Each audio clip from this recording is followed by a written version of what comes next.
ప్రియమైన దేవుని బిడ్డలారా, దేవుని కృపలో మరి మీ అందరి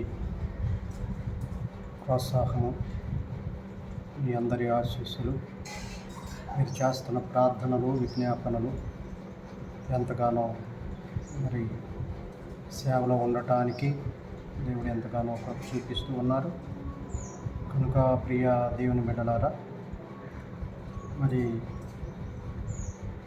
ప్రభువు మనకి నేర్పిస్తున్న విషయాలని మనం గ్రహించినట్లయితే పరిశుద్ధ జీవితాన్ని మనుషులు కలిగి ఉండాలని ప్రభువు ఆశపడతా ఉన్నారు.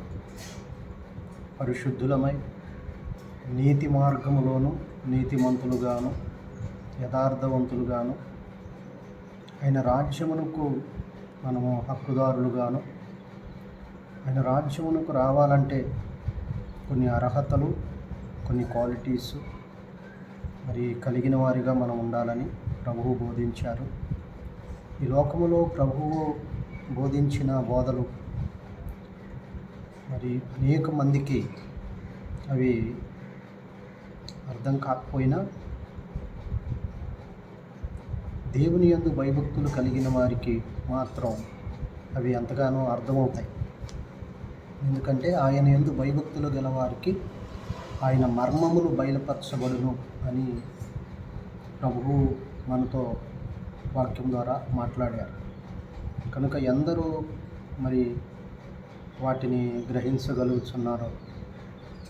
ఎందుకంటే దేవుని యొక్క వాక్యము అందరికీ అర్థం అవుతుందని ప్రభువు చెప్పలేదు. అనేక మర్మాలను మనకి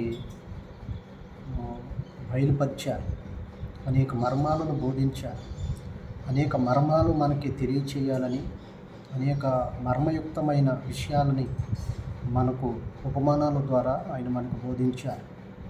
ఈ లోకంలోనికి ప్రభు అయిన క్రీస్తు యేసు ఈ లోకంలోనికి వచ్చి చెప్పిన విషయం ఏమిటంటే, పరలోక రాజ్య ప్రవేశము మీకు కలగాలంటే, పరలోక రాజ్యానికి మీరు రావాలంటే ఈ లోకంలో ఉండగానే మరి మీరు పరిశుద్ధ జీవితాన్ని కలిగి ఉండాలి, నీతిని కలిగి ఉండాలి, నీతిమంతులుగా ఉండాలి, నీతిని కాపాడుకోవాలి, పరిశుద్ధతను కాపాడుకోవాలి, పరిశుద్ధాత్మతో నింపబడాలి. నా ఆత్మ లేనివారు నా వారు కాదు అని ఆయన చెప్పారు.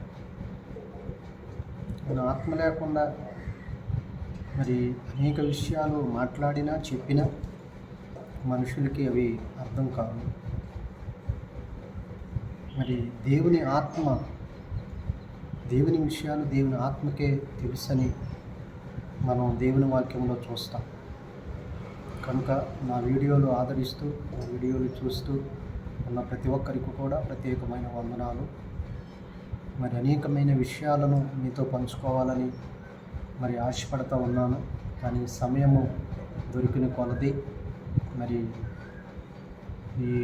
ఈ వీడియోలను కూడా మీరు ఆదరిస్తారని, మరి చూడటమే కాదు కానీ లైక్ చేయండి, సబ్స్క్రైబ్ చేయండి, కామెంట్ చేయండి, మీ అభిప్రాయాలు తెలియచేయండి. ఇంకా మరి ఏ విషయాలను, ఇంకేమైనా ప్రార్థన అవసరతలు ఉంటే 9502057619 వాటికి ఫోన్ చేయండి. మీ కొరకు ప్రార్థన చేస్తాం. కనుక ప్రతి ఒక్కరు కూడా ఆత్మీయతను, భక్తి విశ్వాసములను కలిగిన వారిగా ఉండాలని ఎంతగానో మరి ఆశపడతా ఉన్నాను. మరి లోకంలో ఉండగానే ప్రభు అయిన క్రీస్తుని తెలుసుకుంటే అది మన జీవితానికి ఎంతో ధన్యత. అందుకని ఆయన అంటున్న మాట ఏంటంటే, అన్యులుగా మనం జీవించుట కన్నా అన్యులైన వారిని ధన్యులుగా చేయాలని ప్రభు యొక్క ఉద్దేశము, ఆశ, ఆకాంక్ష, అభిలాష ఉన్నది. ఆయన హృదయ వాంఛ ఉన్నది.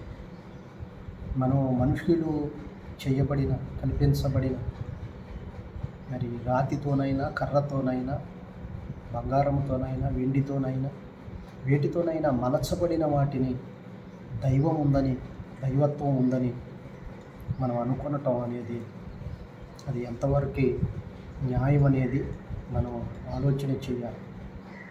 ఒకసారి మీ అంతట మీరు ఆలోచన చేస్తే, సపక్ష చేసుకుంటే, నిజానికి సజీవుడైన దేవుడు లోకంలోనికి, యేసు ప్రభు ఈ లోకంలోనికి వచ్చి చేసిన పని ఏమిటి?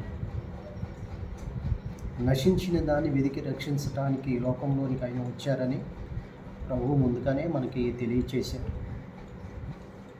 తెలియచేసిన విషయాలని